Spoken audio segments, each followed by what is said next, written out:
Yeah, so Boyd ran the story in there on when he came down to cover Hurricane Harvey and the devastation. And I think it's really, people have asked, is it as bad as it looks on TV? And my answer to that is that it's worse, for sure. I'm not from Houston. I just moved there. I've been in the Middle East for a few years, and I've just moved there and putting down new roots. We move every few years, so I have to make these places my home every time I leave. And so I was just meeting all these friends and just, we're starting to get together and I'm feeling comfortable there. And then this happens, and all of those friends that I've met have flooded homes and are being displaced, and everybody's leaving. They'll be back, I hope. They're all going to rebuild. And then you have a little bit of a survivor's guilt, right? Because I just happened to rent a house there that did not flood. And we felt very helpless. What are we going to do to help? I ended up I wrote 3 stories for a newspaper in the Middle East on it, and I felt like that was helping spread the word around the world of this is devastation here.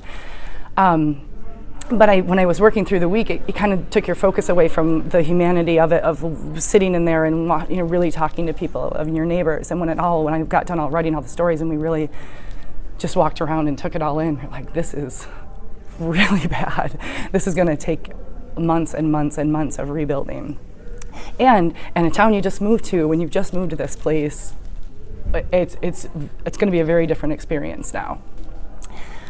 So this was all happening. The only thing we did, we thought we needed to do something. I have 2 little girls, a 5-year-old and an 8-year-old, and I couldn't take them into homes to pull furniture out of a house and help these people. So my husband and I and my little girls made 140 lunches, and we drove them around our neighborhood, and we passed them out to all the people who were gutting their houses, because that's the least you could do. And it was kind of, we're sorry that we can't do more right now. And they were so appreciative. They're sitting there with mountains of their life sitting on a sidewalk and a flooded home. And these are really nice homes in the neighborhood that I'm in. These are expensive homes. These are not people who are used to asking for help at all.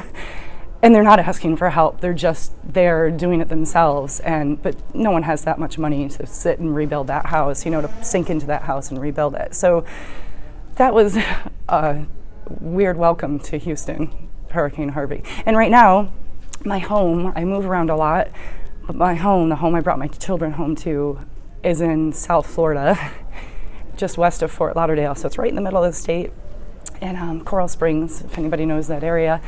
And Hurricane Irma is headed right for it. So I'm trying to focus here at this conference, and I'm getting a lot out of it, and talking to everybody is taking my mind off all those things. But Hurricane Irma is headed right for our house. And this morning, before I came here, I saw that Orlando is also going to get well over 100-mile-per-hour winds, and we happen to also have a house in Orlando. We didn't think we had to worry about that one, so we didn't really pay too much attention to what was going to happen there. So we might lose both of them. I mean, they'll still be standing, I think, but it could very well lose the roofs and some windows. We had to hire a contractor to board up our house in South Florida, but he couldn't find the materials to do it. So we're just sitting here, watching kind of helplessly as the only home I really call home in South Florida might not be there. We might not have a home to return to, and we'll just keep moving around, I guess. And then Orlando too. My husband's watching helplessly from Houston. So I'm trying to get as much as I can out of the conference, and I think I really am, but it's been a rough couple of weeks.